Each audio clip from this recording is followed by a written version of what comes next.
ఏపీలో కూటమి ప్రభుత్వం ఏర్పడి గట్టిగా నెల రోజులు మాత్రమే అయ్యింది. అప్పుడు కొందరు కూటమి నేతల ఓవర్ యాక్షన్ కారణంగా ప్రభుత్వానికి అటు ముఖ్యమంత్రి చంద్రబాబుకు ఇబ్బందులు తప్పడం లేదు. కొందరు టీడీపీ నేతల కుటుంబ సభ్యులు కూడా పార్టీ ప్రభుత్వ కార్యాలయాల్లో ఇంటర్ఫియర్ అవుతుండడంతో పలు విమర్శలకు కారణమవుతోంది.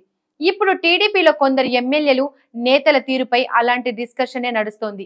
మరి ఆ నేతలు ఎవరో, ఆ స్టోరీ ఏంటో చూద్దాం. టీడీపీ తరపున ఎమ్మెల్యేగా తొలిసారి గెలిచిన కొలికపూడి శ్రీనివాసరావు, రెడ్డప్ప గారి మాధవిరెడ్డి, అలాగే సీనియర్ నాయకుడు తాడిపత్రి మున్సిపల్ చైర్మన్ జేసీ ప్రభాకర్ రెడ్డి చేస్తున్న పనులు ప్రభుత్వానికి మరింత సంకటంగా మారి ప్రతిపక్షాలకు మరిన్ని ఆయుధాలు ఇచ్చేలా చేస్తున్నాయి. ఎమ్మెల్యేగా గెలవడంతోనే కొలికపూడి వైసీపీ కార్యకర్తకు చెందిన ఓ భవనాన్ని నిబంధనలకు విరుద్ధమంటూ కూల్చేయించారు.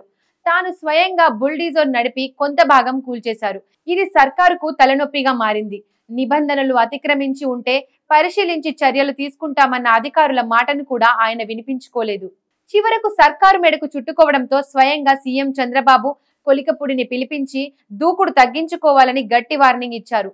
దీంతో ఓ వారం రోజులు హైదరాబాద్ లో మకాం వేసి ఈ రగడ సమసిపోయిందని భావించాక తిరిగి ఉమ్మడి కృష్ణా జిల్లాలోని తిరుపూరు నియోజకవర్గానికి విచ్చేశారు.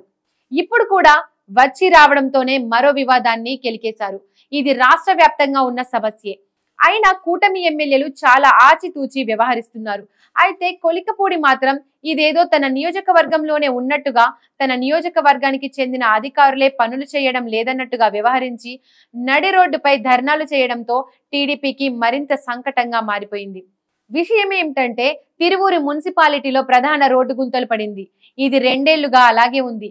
దీనిపైనే గతంలో వైసీపీ ఎమ్మెల్యేగా ఉన్న రక్షణ నిధి తీవ్ర ఆవేదన వ్యక్తం చేసిన విషయం తెలిసిందే.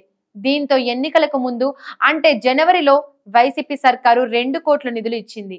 అయితే ఎన్నికల కోడ్ రావడంతో పనులు ప్రారంభం కాలేదు. ఇప్పుడు పనులు చేద్దామంటే వర్షాలు పడుతున్నాయి. దీంతో రహదారి అలాగే ఉంది. దీనిపైనే కొలికపూడి రెచ్చిపోయారు. నడి రోడ్డులో నీటి గుంతలో స్టూల్ వేసుకొని కూర్చొని ధర్నా చేశారు. ఫలితంగా అధికారులు వచ్చి ఏం జరిగిందో బహిరంగంగానే వివరించారు.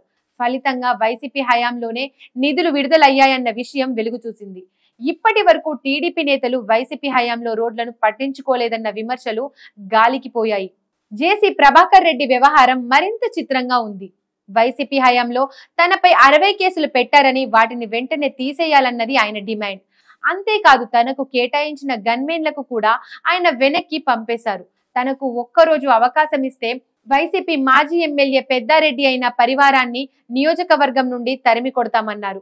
దీంతో అందరూ ఉలిక్కిపడ్డారు. ఈ విషయం కూడా చంద్రబాబుకు సంకటంగా మారింది. తొలిసారి విజయం దక్కించుకున్న రెడ్డప్ప గారి మాధవిరెడ్డి మరింత దూకుడు చూపిస్తున్నారు. వైసీపీ నేతల ఇళ్లను టార్గెట్ చేసుకొని కూల్చేయాల్సిందేనని సర్కారుపై ఒత్తిడి పెంచుతున్నారు.